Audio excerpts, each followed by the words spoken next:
काय रे? मी एका कंपनीच्या मॅनेजरने फुल शिव्या घातल्या तुला काल? हो ना राव, फुल इज्जत काढली रे माझी. का रे, काय केलेलं तू? काही नाही रे, प्रायव्हेट विंडो ओपन करून बसलेलो आणि 2-3 साईट ओपन केलेल्या. Private window? काय बघत होता? थांब जरा थांब. त्याचं काय झालं, ऑफिसच्या कम्प्युटरवर Facebook आणि Instagram चेक करत होतो. वाटलं होतं प्रायव्हेट ब्राउझिंग करतोय. कोणालाच कळणार नाही. तरीही मॅनेजरनी मला बोलावलं राव आणि सगळी लिस्ट दाखवली.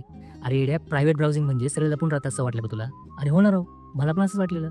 पण मला एक गोष्ट सांग, त्याच्या नावातच प्रायव्हेट ब्राउझिंग आहे. मग त्याचा काही उपयोग नाही का? ऐक जरा, तू व्यवस्थित समजव.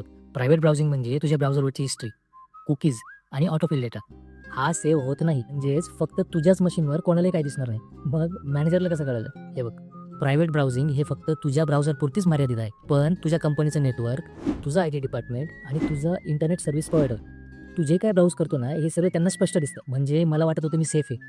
पण प्रत्यक्षात मी उघडा होतो राव. एक्झॅक्टली. कंपनीच्या नेटवर्कवर सर्व डेटा मॉनिटर केला जातो. तुझं प्रायव्हेट ब्राउझिंग हे फक्त तुझ्यासाठीच प्रायव्हेट असतं. पण बाकी सगळ्यांसाठी ते उघडं असतं. पण आणखी एक गोष्ट लक्षात ठेव. तुला खरोखरच जर प्रायव्हेटली काय ब्राउज करायचं असेल ना, VPNचा वापर कर.